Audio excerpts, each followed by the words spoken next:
It's Ladies' Day in Austin, Texas, and the champions are back. Last year, USC's Angie Annalis shocked the field and herself with a win in the 200. Oregon's Jessica Hull celebrated all the way to the wire in her 1,500 meters. And the small but mighty Ali Ostrander blew away the field in the steeple. Texas, I'm Dwight Stones, along with Jill Montgomery and Laura Overton, bringing you the coverage of Ladies' Day, Ladies Semifinal Day, Thursday. Now, weather is very, very nice for the athletes right now. Temperatures 83, humidity 60 degrees, really virtually no wind to speak of, which will be great for sprints and hurdles coming up. And the kind of weather we've been having has been pretty much all over the place. We had a torrential downpour, lightning, the whole Magilla about 5 hours ago. Now the conditions are ideal, and Jill Montgomery knows because she lives here. Welcome to Texas, and welcome to all of our viewers. 5 hours ago, the skies above this track were black as a tomb. We had a couple different lightning delays, and if anybody knows that has lived in Texas, stick around for 15 minutes. It will change. The weather blew through, the storm blew out, the sun came out. It is beautiful out here. Here's what it looked like earlier. Check this out. Yeah, as we were saying over on ESPNU, we were only waiting for Dorothy and Toto to show up. I was driving in it, and I had my fast wipers on, and I still couldn't see very much. They had to clear the place. Obviously, you have to worry about lightning strikes when it's within 8 miles of the stadium. It finally cleared. The track has dried. There's some places on the infield where it's a little bit damp.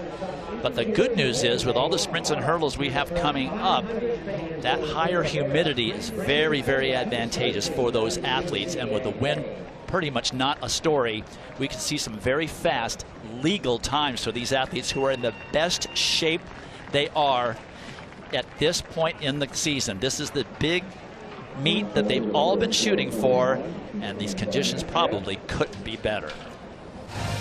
Coming up next, the women's 800 meters are on the track. Back to Mike A. Myers Stadium in just a moment.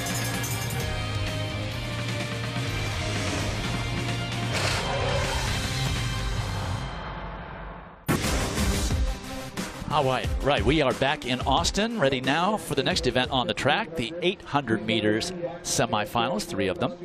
Raven Rogers with the collegiate record, Susie Favor, now Susie Favor Hamilton with the NCAA meet record, and Jasmine Frey has the best time amongst collegians. She did that a couple weeks ago at the regionals as we look at Anna Camp, the junior from BYU. She's got a personal best in this race of 2:03.69 in these prelims. You just have to make sure you race it like a final. If you don't, your prelim will be your final. Nia Akins, the junior from Penn, right on her outside. Akins has been fantastic. I'm going to get into the indoor lap that they had between Akins and Rivers, who we're going to see in the next heat. Akins, the runner-up at the NCAA Indoor Championships back in the middle of March in Birmingham, Alabama. The last lap between Akins and Danae Rivers from Penn State, who we're going to see in the next heat, was 8/100ths of a second. It was a flambéed last lap. Those women really closed, so getting in from this prelim into that final, it could set up a very good rematch. Kayla Johnson from Miami, the sophomore, catapults herself to the front so she can control the pace. Also keep an eye on Martha Bissa. She's in second right now in the all yellow from Norfolk State. She was the double MEAC champion in the 800 and 1500. She's got great speed, great stamina.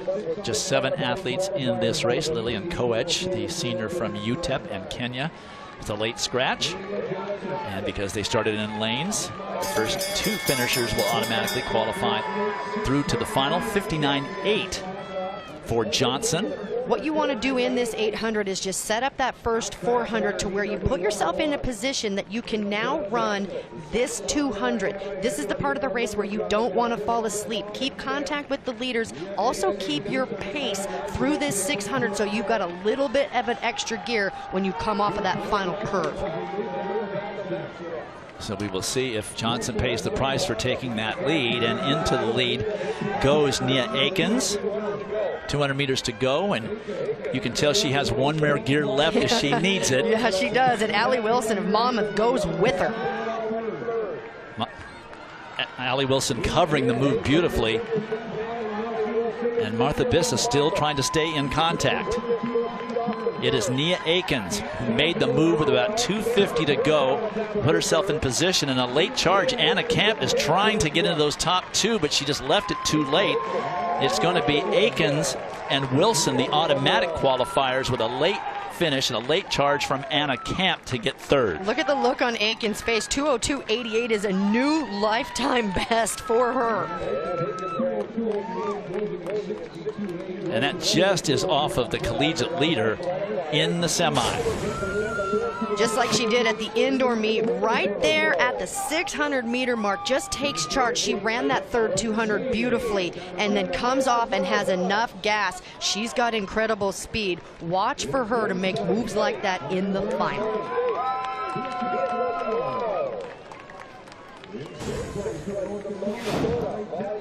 So results are official. Nia Akins 2:02.88, followed by Allie Wilson in 2:03.12. Anna Camp just left it a little late, but she'll have to wait for two more races to see if that 2:03.65 will hold up as a time qualifier.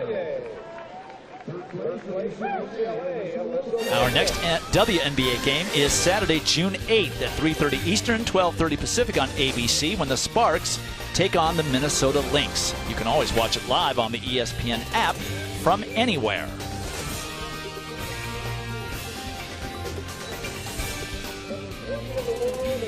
So we move along to semifinal number 2 in the 800 meters. This is Danae Rivers, the junior from Penn State, the indoor NCAA champion. Rivers is who I just talked about in Akins in that last lap. What was crazy was that actually Rivers was boxed in indoor, and then she was in fourth coming into the home stretch and then absolutely just turned on the gas. She too has incredible closing speed. Outside of Rivers in lane 6, the sophomore from UNLV, Avital Wilson Pretete. Lifetime best of 2:01.14. She was the conference champion 800s in and out. She was also a semifinalist in this race last year. Didn't make it to the final, so back for a little bit of redemption to get in those top 8 spots.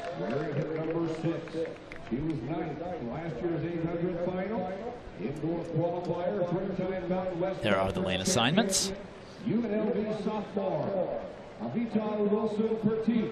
Again, very advantageous for these women to see what the women in the first heat ran, so they know if they're not in the top 2, at least they can try to squeak in on time. Wearing hit number 86 of the SEC indoor, forward and freshman Gabrielle Wilkinson. These conditions are pretty nice for 800-meter running, even though it says it's 90 degrees. I was just checking on my phone. Actually, no, it's 80. It switched down to 80. There you go. So right now it's clear in Austin. It's 80 degrees, and it's got 72% humidity. So that is a very, very good combination for some wicked fast times. And virtually no wind to speak of. No, the flags are straight down.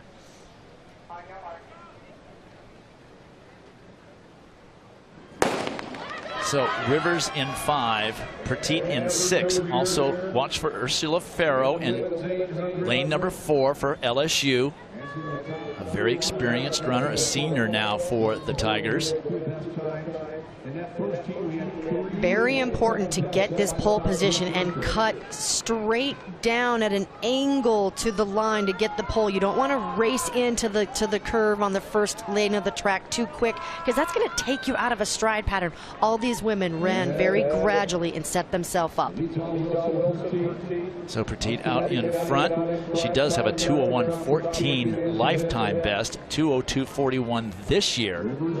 So she's fit. That was the Brian Clay Invitational just about a month and a half ago. I think everybody had a personal best at the Brian Clay Invitational. Right? Every single time that came out of there was like, what? It was crazy. But the hardest part of this race is this right here. The mental, when you hear what you go through unofficially, 60 seconds for that first lap, and then you say, okay, now I've got to go. Was I too fast? Was I too slow? This next 200 is where moves have to be made, and you've got to make sure that you have enough gas in the tank when you hit that 600-meter mark. Should somebody go, that you can stay in contact with the leaders. It's Petit and then Susan Aneno of UConn right on her shoulder. Igbenye from Middle Tennessee State is also there. Rivers has moved out because she was in a little bit of a box. That was exactly what happened indoor, and you don't want that, and you don't want to run too far out into lane 2. You end up running a heck of a lot more than 800 meters. Tuck back right here on the rail, and then when you have your next gear, make your move on the straight. Rivers needs to get out of the box that's about to be built for her by Ursula Farrow. She does get out of there, but she's got some work to do if she wants to get in the top 2. She's going to weave herself through some traffic. It's Petit that's controlling things from the front. Rivers having to navigate some traffic. Here comes Ursula Farrow. I told you have to watch out for her. The senior gets in for LSU, and Rivers ends up as hopefully a time qualifier, but not an automatic qualifier. Well, when Rivers went to make her move, we had another athlete go down onto the track. That's Igbenye from Middle Tennessee State. Watch right here in the middle of the track. Rivers in the white and blue top. She tries to split the difference and ends up catching the spike, it looked like. Well, the bad news gets worse because neither of them are going to qualify. Rivers did not run fast enough to get into the 2 athletes that are standing by on time, so only the first 2, Petit and Farrow, are going to get through from that heat. Just the automatic qualifiers. Petit with 2:03.44 ran a very smart race. Farrow comes back. I told you got to watch for her. 2:03.81, and Susan Aneno at 2:04.30. She is also out. So Rivers wins it indoors in dramatic fashion, will not have the same opportunity outdoors.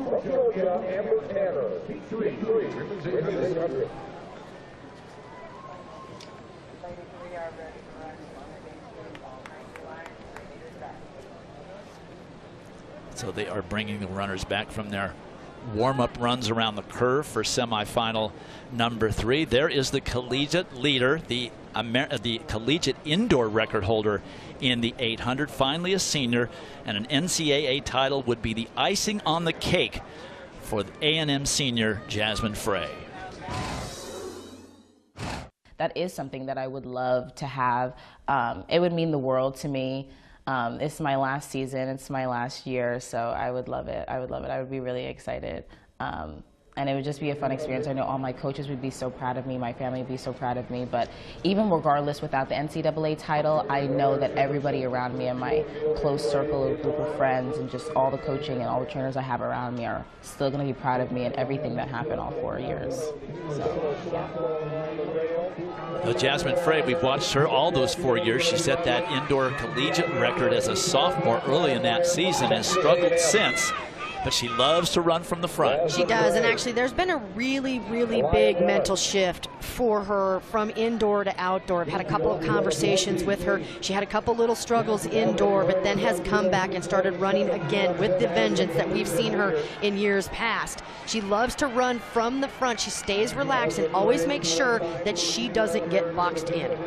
So Frey leading. It's Susan Ajore from Oregon and Kenya, the junior, as they come to the first lap, and it's a slow one for Frey. 101 or 61.6 for Frey. That should give her a lot of legs, but they got to push this third 200 hard. Sadie Henderson of San Francisco in the yellow, currently in second, really pushed up on that 400 to come into this next 200 of this race. Again, on this backstretch, this is where you can't fall asleep. Make sure that you put yourself in a position to make a move. That was a very slow first 400.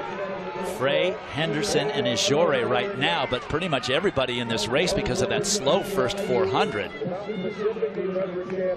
Now Frey, with so much experience and so fit, she ran 2:02.27 at the regionals in Sacramento 2 weeks ago. Conditions very much like this, low 80s, but obviously less humidity. Jore from Oregon right on Frey's shoulders, locking up what looks like that second position. So Frey will win it, and Jore is going to hold on for the automatic second placer. Not sure that that third place is going to be fast enough to advance, so the advancers might have come out of the very first semifinal. But Frey through 2:03.08. Kristie Schoffield of Boise will get through on time at 2:03.53, so she does advance from this third semifinal. Boy, it's just in these races, you have just got to be an auto qualifier. You just don't know what's going to happen. You do, absolutely. But also now what you do is you go back to the drawing board. Listen, all you got to do is get into the final. Now you go back and have a new race plan. Got tomorrow off to prepare physically and mentally. There are your finalists for the 800 on Saturday afternoon here in Austin.